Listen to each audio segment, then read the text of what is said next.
also, for many years in the past, we used to hear young men and women say that they wanted to be a police officer when they grew up. But unfortunately, we're not hearing that as much anymore.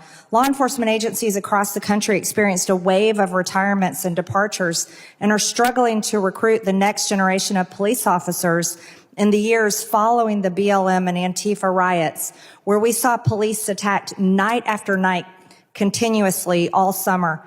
Over 93 police cars were burned, and over $2 billion in damages were wrought in communities all over America. The rate of retirements in some departments rose 45% with the previous year, according to research on nearly 200 law enforcement agencies. At the same time, hiring slowed by 5%.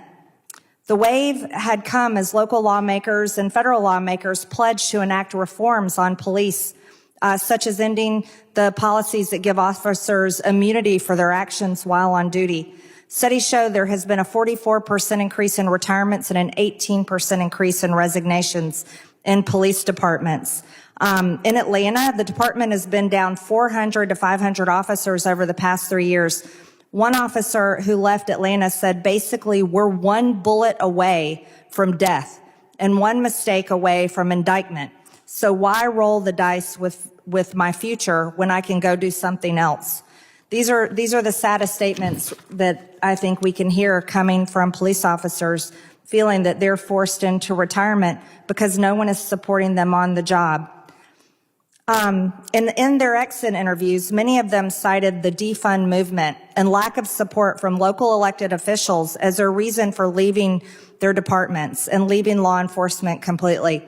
There are some on this committee, not all, certainly not the chairman, who have advocated for defunding the FBI. Do you think we should defund the FBI, Mr. Mace? No, sir. Sheriff?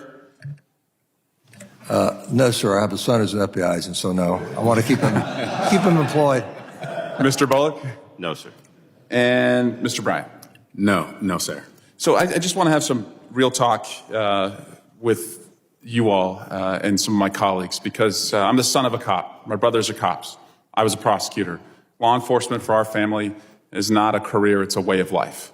It's about putting the bad guys away and keeping the community safe. And so to me, when I hear some of my colleagues, again, not all of them, but some of them on this committee thump their chest and say that they back the blue, but then they're going to call a January 6th convict a hostage, that's not backing the blue, that's backing the coup. And when some of them say that they back the blue, but the second the blue raids the house of their preferred candidate for president, that's not backing the blue, that's backing a fool. I'm just one representative of the hundreds of police officers that were assaulted that day by Donald Trump's supporters, inspired by his lies. The lies that continue to this day to inspire my fellow Americans to turn against their fellow Americans, to turn against police officers. And of course, this is hardly the first time Marjorie Taylor Greene's back the blue hypocrisy has come back to bite her. I want to remind the gentle lady that it was her that actually organized a trip to the DC jail to hug and high five and sit with the insurrectionists that actually attacked our Capitol. So if we're talking about the safety of DC and the Capitol, it's just quite, I think, ironic. This is all facts. This is quite ironic that the insurrectionists that tried to overthrow our government in the capital city were being coddled. We're actually being coddled by. It's quite a shame that you call them political prisoners or hostages. I think maybe you called them. They actually try to overthrow our government. Let me continue with my time. She's not recognized. Thank you. So I think it's quite interesting that my colleague wants trying to talk about the safety of D.C. And there she goes. You know, the slightest criticism will have her storming out like a little kid. There's something that is imminent and I'm concerned about because it just put a target on the back of everybody in law enforcement at the federal level and the local level. And that is a statement that one of our colleagues made earlier this week.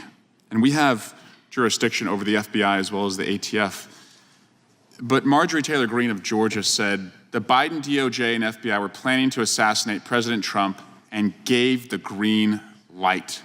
Does everyone get it yet? What are Republicans going to do about it?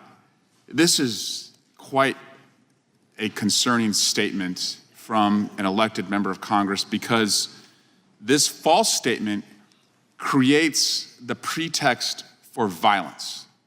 It suggests to Americans, who, by the way, are armed to the teeth, we're a country where the most dangerous people have access to the most dangerous weapons, and it suggests to them that their own government and the people who wear the badge are out to assassinate the former president. And I just want to first clear up this falsity, and the FBI this week has issued a statement to do that. But first and foremost, the search at Mar-a-Lago, the former president was not there. And that was intentional. So if there was an effort to assassinate the former president, they went at a time when he was not there.